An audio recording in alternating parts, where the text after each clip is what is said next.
In this issue of Videofashion Style, major museums prove fashion can rise to the level of high art.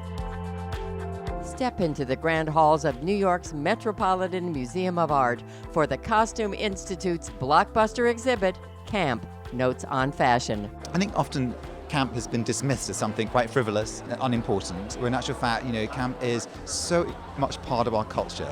It's inherently political. Plus, find divine inspiration with heavenly bodies, fashion, and the Catholic imagination.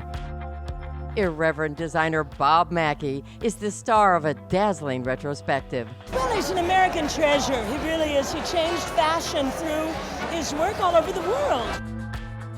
The museum at the Fashion Institute of Technology celebrates 50 years of exhibitions. And Hubert de Givenchy celebrates the work of legendary designer Cristobal Balenciaga. Plus, we step outside the museum circuit for a different kind of exhibit, starring none other than Barbie. And it's amazing. You actually feel like you're in Barbie's house and like she's like gonna jump out at any time. Fashion is on display, coming up on Videofashion Style.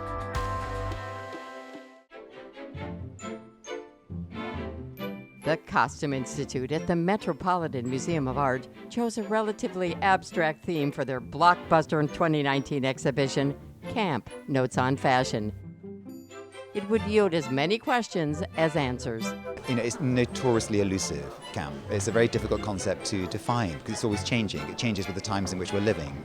But I think it's easier to describe the characteristics of camp. So irony, humor, artifice, exaggeration, generosity, naivete. These are all aspects that reveal themselves in camp. I think probably the ultimate expression is irony. There's always a heavy irony behind camp. And a great humor, it puts a big smile on your face. It's sort of a schizophrenic exhibition. There's two halves. So the first half focuses on the origins of camp from the 17th century in the court of Louis XIV, until it really became absorbed into the mainstream with Susan Sontag's Notes on Camp in 1964. The exhibition is sort of like homage to Susan Sontag's essay because she gave us a grammar and a language to sort of understand camp. So she's very much at the heart of the exhibition. So the first half of the show really is meant to give you a framework to understand camp, and then you get into the second half, which is sort of like a camp explosion, which looks at how the camp aesthetic is reflected in fashion.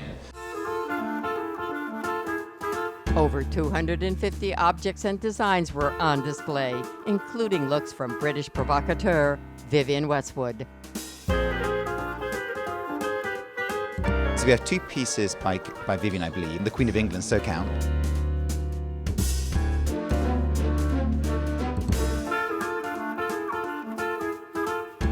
And then we have a body stocking with a love heart down below. And she's next to a piece by Walter van Beirendonck, a naked body, with a statement, camp can rise to the occasion. Moschino's creative director, Jeremy Scott, was also heavily featured in the exhibition. Jeremy, my goodness, there's so many pieces by Jeremy, both onto his own label, but also for Moschino. And again, he was the perfect designer to take on the mantle of Franco Moschino because he understands camp inherently. Jeremy has this incredible generosity to him. So I think that's one of the major definitions of camp, is that it's generous. And I think Jeremy, more than any other designer, manifests that aspect of camp.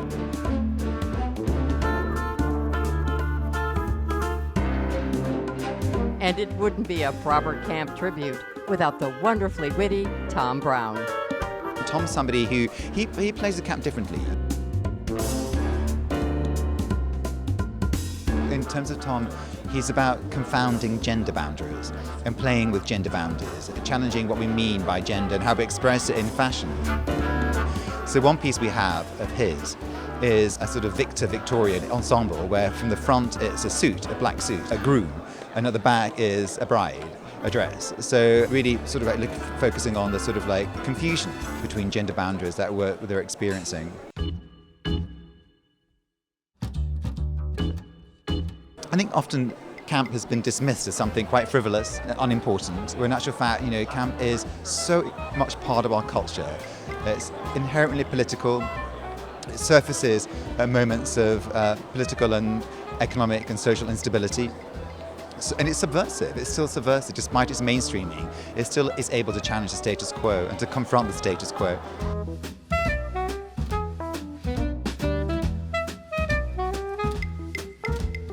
Camp really is more of a site of debate rather than consensus. So we actually end with just a very simple chemise dress by Franco Moschino, who I think is one of the kings of camp, with just a question mark on it, with a statement that camp is a question mark whose line refuses to be straightened up into an exclamation point, because it's still, you're always questioning what is camp.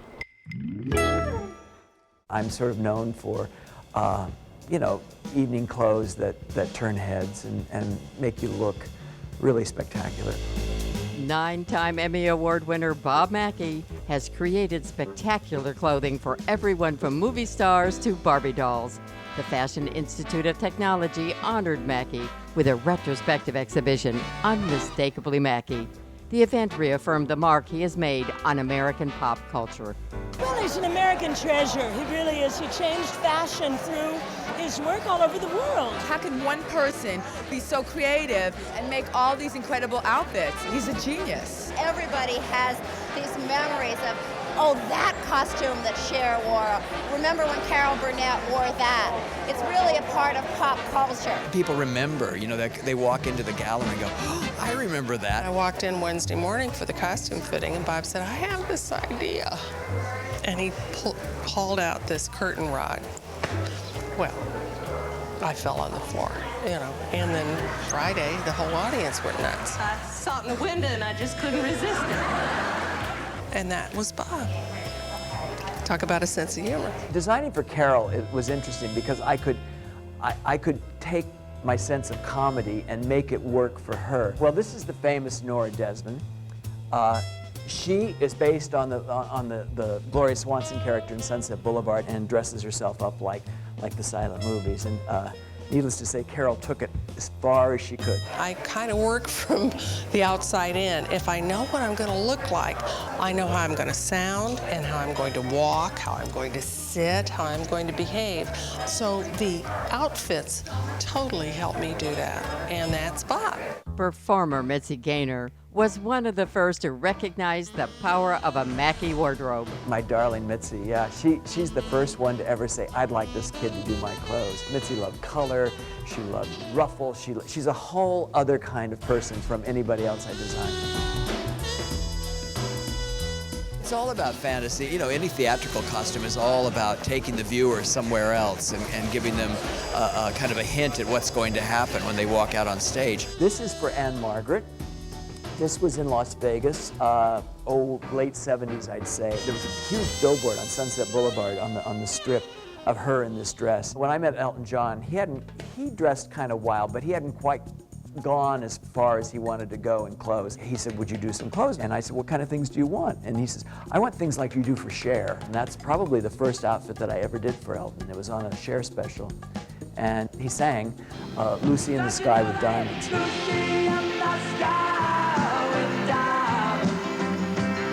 Designing for Cher, all of a sudden into my life came this amazing kind of live Barbie doll who had an incredibly beautiful face and body, but looked different than the usual Hollywood girl. She could be anything I wanted her to be. This is probably the one part of the exhibit that everybody is most curious about because everyone wants to see Cher's clothes. And of course, everybody remembers this one. This was Cher giving an Oscar to Don Amici on the Academy Awards in, I believe it was 1986. She likes to turn heads. She likes people to not approve of what she's wearing. And then way over here, if you can see that one, is the dress she won her Oscar in. That was in 1989 for Moonstruck. I always say, are you sure you want to wear this? It's really a lot to walk around in all night. And she says, yeah, I want to wear it. Give it to me. Up here, we have the famous Laverne, the lady from the laundromat. She has her leopard skin jumpsuit and her little slip-on shoes and all the funny jewelry and the kind of reddish blonde wig. Somebody said this is sort of pre-Dolce & Gabbana, and I guess it is, really. When I was a kid, I was always interested in movies. There are drawings down there from as early as 9 years old. I thought, ooh, I want to be part of that. That's what I'm going to do. And that's what I did. I became a costume designer very early on. There's a joyfulness about doing something you like. And it's worked for me. The museum at the Fashion Institute of Technology celebrated 50 years with a sprawling retrospective that revisited some of their past exhibitions. Exhibitionism is about 50 years of fashion exhibitions at the museum at FIT. We were founded in 1969, so this is our 50th anniversary. We've done more than 200 fashion exhibitions in that time, so we chose 33 of the most influential and important ones.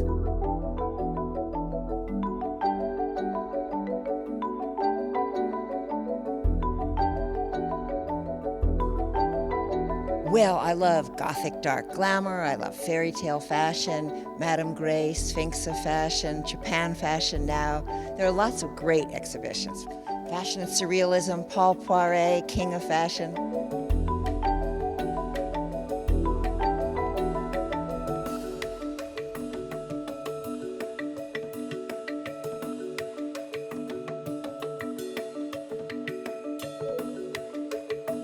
We're just trying to give you a little sense of the mise en scene for different exhibitions.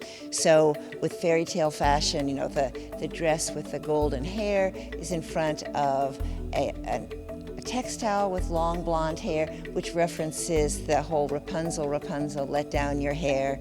The Gothic show has a coffin, things that will give you a little hint of what the mise en scene was originally like.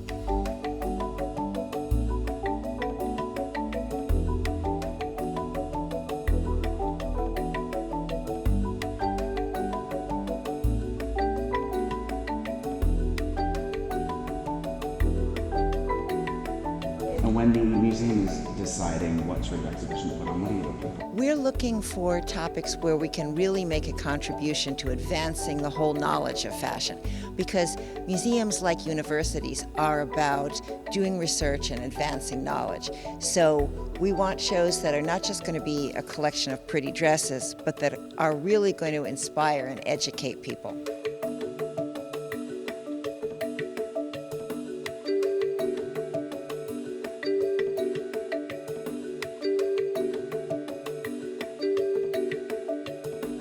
I hope they'll start thinking about different ways you can put together a fashion exhibition, because we've reached a point now where we're really critically evaluating how do you show fashion? What are some of the best ways to do it? What are good questions, good methods of presenting it in a way that really talks to people?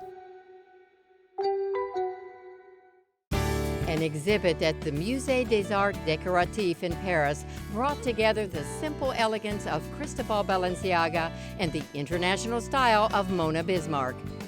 The American philanthropist left her vast wardrobe to his friend and fellow designer, Hubert de Givenchy. She said, "Do you want all that clothes I have so many." I said, "Of course, Mona, I am so happy to have your clothes."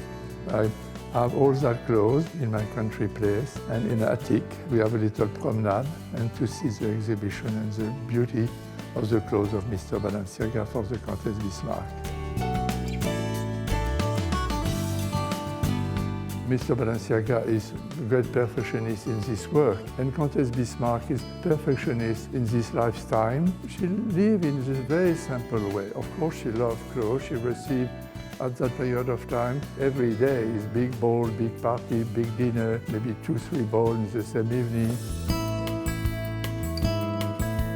The first room is more daytime and cocktail, and the rest are more evening.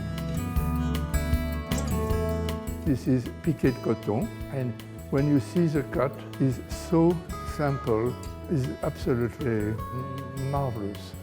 Not only he has the sense of the cut, but he has the sense of the fabric. He understands fabric.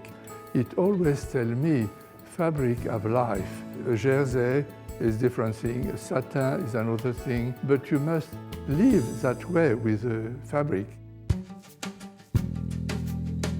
If you see all the detail of the embroidery, and everything is marvelous, so simple. Balenciaga is a Spanish, and of course there's many reminiscence of the color, but the black jet, you know, and the lace and everything is the Spanish of Spain. See that one, because it looks very like a toreador, very Spanish broderie. So beautiful with your light, the broderie move. So beautiful. 7 beautiful wedding dresses were the only part of the exhibition that did not come from Bismarck's own wardrobe. See that dress is so, the architecture is so incredible. When you see the cut, everything is perfection. This is a wonderful photo. A few months before Monsieur Balenciaga died in Spain. And I think it's nice to have the photo of him looking to all the beautiful things he realized. You don't think so? The Costume Institute at the Metropolitan Museum of Art invoked divine inspiration for their 2018 exhibition, Heavenly Bodies, Fashion, and the Catholic Imagination. We try to do exhibitions that have a contemporary relevance and a contemporary resonance, and the idea of art and religion over the last few years in particular, there's a lot of heightened sensitivity around it, heightened awareness. So I wanted really to stage an exhibition that was a platform for debate around art and religion, in this particular case, fashion and Catholicism.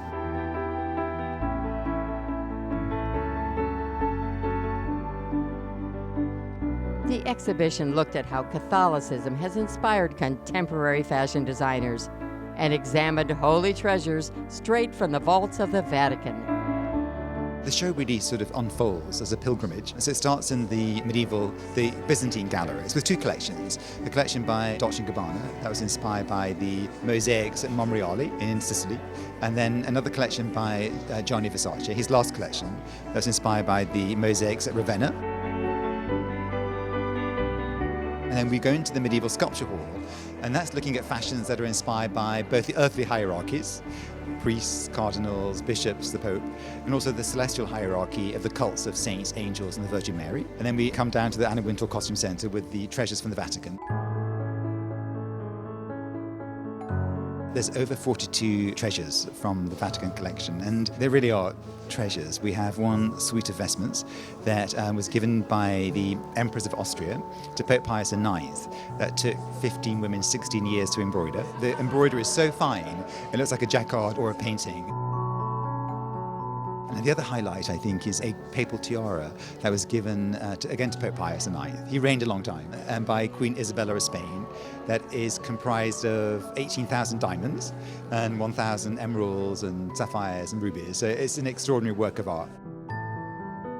I think it's fabulous, and we have to be very humble when we see what have been done before about all that religious, the clothes are absolutely incredible, the one of the Vatican. And I must say that I was very surprised when I saw the quality, I imagine, but not at that point. Embroidery, which of the ones that are, it look like a photographic thing, like printed. And when you move a little like that, you can see that it like some lights that make something else, you know, another vision. It's like truly, it's beautiful. We don't know what it is, if it is fabric, if it is what, you know, painting or whatever. And like laked, and in reality it's only the thread, a silk thread of course, but made in a way of moving. It's like 3D effect in reality, hologram effect more, I should say. So it's good, and you get very humble when you see all that, and you say, my God, the work at that time was absolutely incredible, and it's truly like beautiful. The exhibit was the largest the Costume Institute had ever staged, unfolding across not 1 but 2 museums, the Met and the Met Cloisters. It ends in the Met Cloisters in northern Manhattan in Fort Tryon Park, which to me is sort of like the pinnacle of the exhibition. The relationships between the fashions and the artworks are so precise and so poetic, and your engagement with them are more intimate and personal than they are here. So I really do encourage people to go up there to the cloisters. It's so moving to see these pieces associated with the objects that have sort of inspired designers' imaginations, and I think you kind of have a sense of the sort of reverence of craft, of the couture, and all this hours and hours of handwork. And then in the Anna Wintour Costume Centre, there are those incredible vestments that have been worked by whole convents of nuns in this devotional way. It's very moving, I think. All the juxtapositions that Andrew Bolton has set up, I think, are really powerful. In New York, Barbie, the ultimate fashion icon, let us take a peek inside her dream closet. We wanted to celebrate a sneak peek into Barbie's closet. Barbie has a special place in her heart for New York Fashion Week, really fashion all around the world. So to be able to launch Barbie's dream closet here, and then of course virtually through BarbieWow.com was the best thing we could think of doing. It's amazing. You actually feel like you're in Barbie's house and like she's like gonna jump out at any time. I think Barbie really crosses so many kind of boundaries in terms of fashion. I think she represents something so special for so many people. Cheers to Barbie! Barbie has always really been a perfect reflection of the times. She's always been on trend. She's never been too trendy. And if you look back to key fashion iconic moments, Barbie was very much there and very much representing those exact iconic moments. And we love the fact that she constantly reinvents herself. She remains an inspiration to girls and an aspirational message. And, you know, she loves fashion. And pretty much the only thing I think bigger than Barbie's dream closet is a girl's imagination. The live models that are here tonight are really celebrating some of Barbie's most iconic looks through the decades. Our 1959 bathing suit doll, all the way up to the 2000s with our golden anniversary doll. So you'll see bits and pieces of fashion represented, all the ways that we could bring Barbie to life, whether it's virtually or physically with these amazing models. There's virtual dress-up stations in the Dream House itself when you walk through those fabulous pink doors.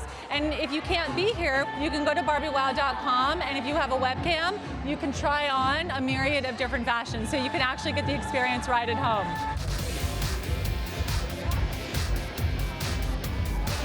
Barbie is one of those things that's so iconic. You say Barbie, immediately everyone gets a picture of what it is. So many great designers have worked with Barbie. Bob Mackie has worked with Barbie. Almost every big designer has done it. So it's amazing to see them life-size also, because you know you're used to seeing it in like a little 11-inch doll.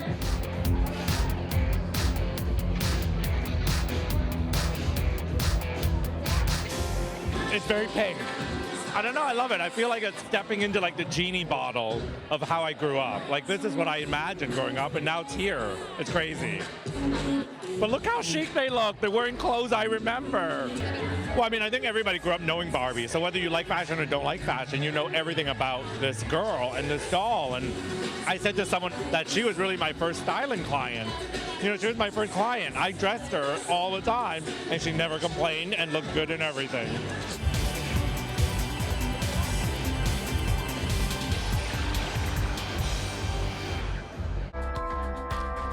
From some of the world's great museums, these exhibitions prove that fashion can truly be elevated to the status of art.